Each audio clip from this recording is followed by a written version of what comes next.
Assalamualaikum warahmatullahi wabarakatuh. Salam sejahtera bagi kita semua. Perkenalkan, nama saya Salsa Deswita Maharani, NIM 21117124. Saat ini saya mahasiswa dari Universitas Trilogi dari Prodi Pendidikan Keguruan Sekolah Dasar Angkatan 2021. Pada video ini saya akan membahas pendidikan psikologi anak abad ke-21.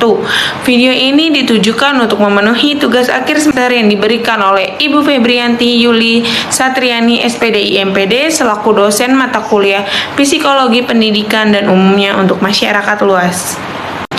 Di sini saya akan membahas 3 tentang psikologi pendidikan anak abad ke-21, yaitu 1. Penggunaan teknologi dalam pendidikan, dan yang kedua program pendidikan untuk anak abad ke-21, dan yang ketiga tantangan guru dalam mengakomodir psikologi anak abad ke-21.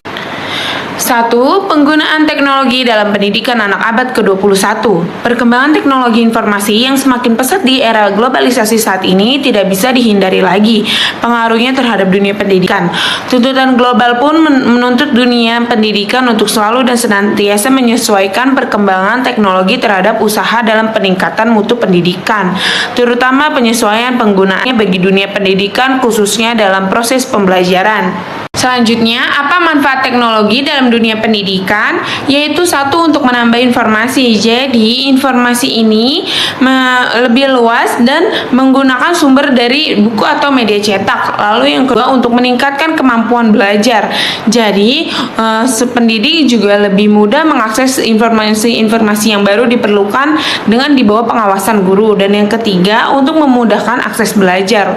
Lalu yang keempat, materi juga lebih menarik. Jadi, pendidikan juga tidak terkesan jenuh atau monoton karena penyampaian informasi melalui teknologi canggih terlihat lebih variatif dan modern. Lalu yang kelima, untuk meningkatkan minat belajar. Informasi dan pengetahuan yang lebih lengkap serta akses yang mudah didapatkan dapat membuat siswa lebih minat dalam melaksanakan pembelajarannya. Selanjutnya, untuk materi yang kedua, program pendidikan untuk anak abad ke-21, yaitu mengidentifikasi kompetensi siswa yang perlu dikembangkan, merupakan hal yang sangat penting untuk menghadapi anak abad ke-21. Siswa harus mengasah keterampilan dan meningkatkan belajar untuk dapat mengatasi tantangan global, seperti keterampilan berpikir kritis, kemampuan berkomunikasi secara efektif, dan yang terakhir berinovasi dan memecahkan masalah melalui negosiasi dan kolaborasi. Selanjutnya, menurut Jennifer Nichols, menyederhanakan prinsip pembelajaran ke dalam 4 prinsip, yaitu 1. Instruction should be student-centered, yaitu siswa sebagai subjek pembelajaran yang secara aktif dan mengembangkan minat dan potensinya. Lalu yang kedua ada education should be collaborative, yaitu siswa harus dibelajarkan untuk bisa berkolaborasi dengan orang lain yang berbeda latar budaya dan nilai-nilai yang dianutnya. Lalu yang ketiga ada learning should be have to context, yaitu materi pelajaran yang perlu dikaitkan dengan kehidupan sehari-hari siswanya. Lalu yang keempat, schools should be integrated with society, yaitu sekolah sejogjanya dan dapat memfasilitasi siswa untuk terlibat dalam lingkungan sosialnya. Adapun ciri abad ke-21 yang digunakan dalam metode pembelajaran, yaitu dengan 1.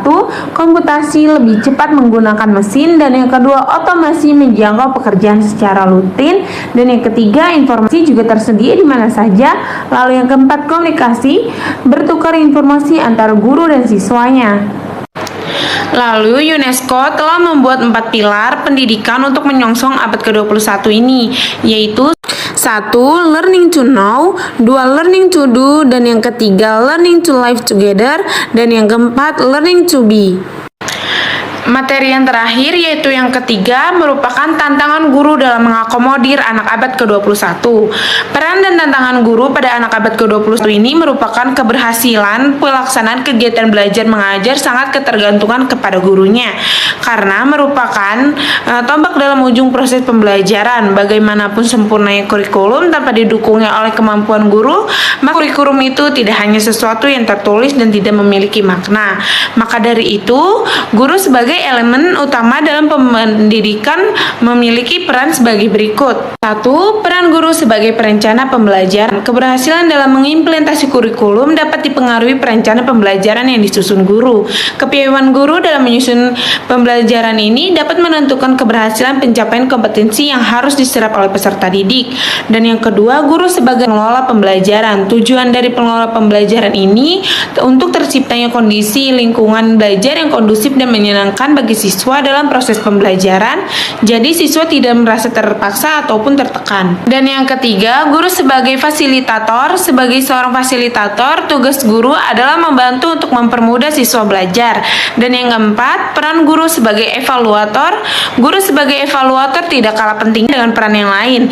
Dilihat dari fungsi evaluasi, guru dapat mengetahui tingkat keberhasilan dan untuk menemukan tahap belajar berikutnya. Cukup sekian pemaparan materi pada video ini. Apabila saya ada salah kata, tolong dimaafkan yang sebesar-besarnya. Wassalamualaikum warahmatullahi wabarakatuh. See you the next time to video. Jangan lupa di like, comment, dan subscribe.